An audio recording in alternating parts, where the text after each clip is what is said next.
Hello everyone, for this video, let's try to solve the problem number 2 in Coulomb's law.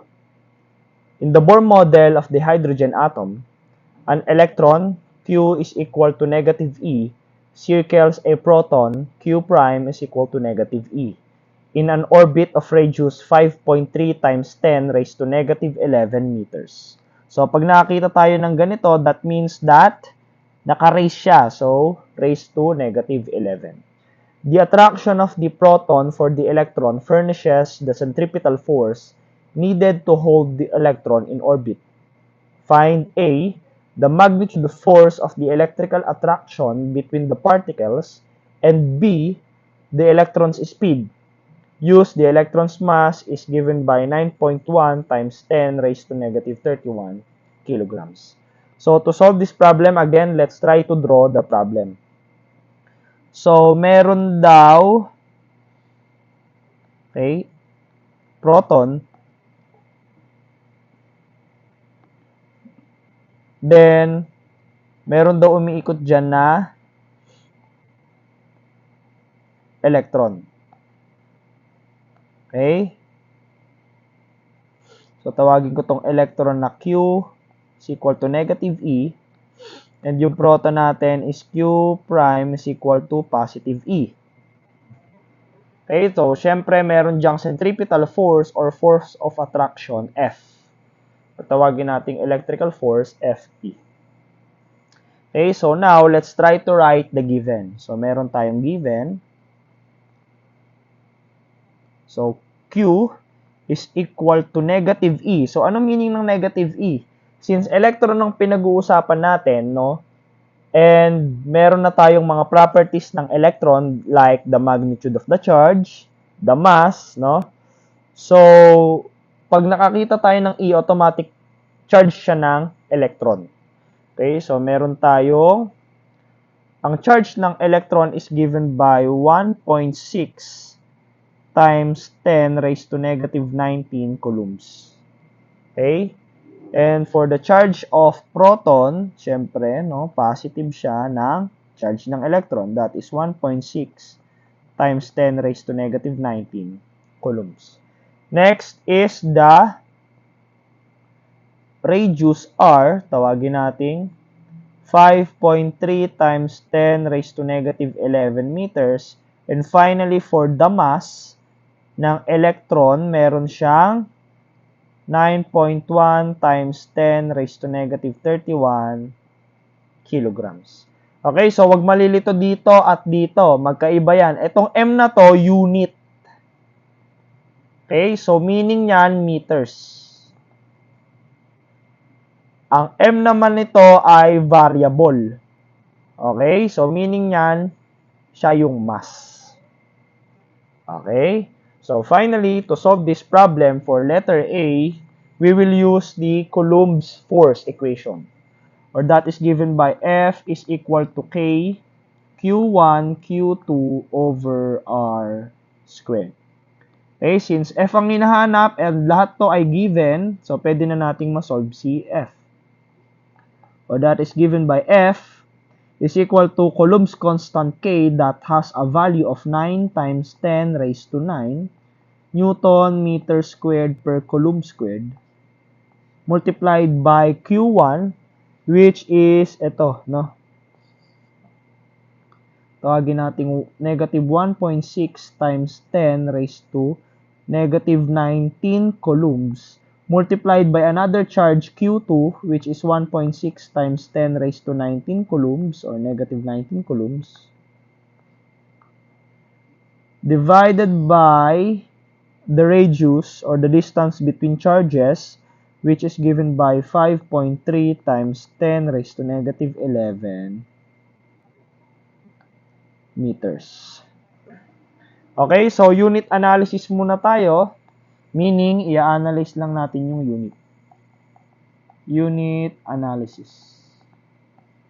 Okay, so given a force is equal to unit ng K, which is Newton square meter per Coulomb squared, multiplied by charge Coulomb by another charge Coulomb divided by the square of the distance. So, ano pala to? Negative 11 squared. So, finally, no, makikita natin, magka-cancel tong mga to. Cancel si coulomb squared by the 2 coulombs. Then, cancel si square meter kay square meter. Ibig sabihin pala, your force is given by the unit of newtons, as it should. Okay, since we know that force has a unit of newtons in metric scale.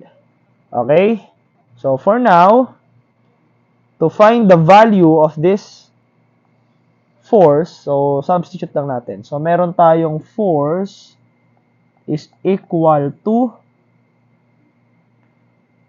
8.2 times 10 raised to negative 8 newtons. So this is the magnitude of a force.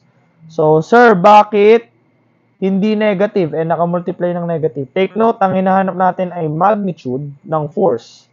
At meron tayong formula for magnitude ng force that is given by F is equal to, para hindi na malito, lagyan na lang natin ng absolute value. KQ1, Q2 over R squared. Ibig sabihin, lahat ng negative dito sa absolute value na to, no, mawawala to kasi nga absolute value. Okay, so finally, dyan. Kaya siya positive again kasi magnitude. Ibig sabihin ng magnitude is scalar. Okay, so finally, for letter B, ang hinahanap dyan ay the speed, electron's speed. So again, kung mapapansin natin, ang itsura ng motion na to, ng electron, sa orbit ng proton is following a circular path, or from kinematics, that is circular motion. And from kinematics, we remember the formula of force is equal to mass times the centripetal acceleration. But the centripetal acceleration is given by the equation of tangential velocity squared over the radius. So finally, meron pala tayong force or centripetal force is equal to mass multiplied by velocity over r. Saan to galing? Yan, galing yan dyan, dito sa equation na to. Okay, so finally, ang hinahanap natin ay speed, or yan, speed. So, hanapin natin dito is speed or yung velocity. Okay, so malalaman natin mamaya ang difference ng speed sa velocity. So, yan. So, gagawin muna natin, isolate velocity. Why? Kasi siya yung hinahanap ng problem. So, ang gagawin natin is multiply this equation both sides by the radius and divided by mass. Why? Para makancel tong radius dito and para makancel tong mass dito. So, finally, we have your centripetal force multiplied by r divided by the mass is equal to the square of velocity. But wait, we are to find the velocity, not the velocity squared. So, ibig sabihin pala nun, let's take both sides, the square root of both sides. Thus, we have the velocity is equal to the square root of centripetal force multiplied by the radius over the mass. So, finally, as we can see here, yung centripetal force mo ay yun din yung electrical force, which is yun yung nahanap natin dito. Okay, so finally, meron na rin pala tong value to. So, substituting the values, we have velocity is equal to the square root of centripetal force, which is given by 8.2 times 10 raised to negative 8 newtons, multiplied by r, which is given by 5.3 times 10 raised to negative 11 meters, divided by the mass, which is 9.1 times 10 raised to negative 31 kilograms. So finally, we have the answer for velocity or speed, that is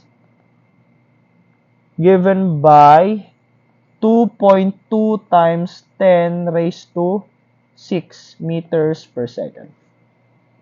Now, since this is square root, okay, alam natin na meron yung dalawang value. That is positive and negative. So, anong kailangan nating piliin dyan sa dalawang yan? Positive ba or negative or both?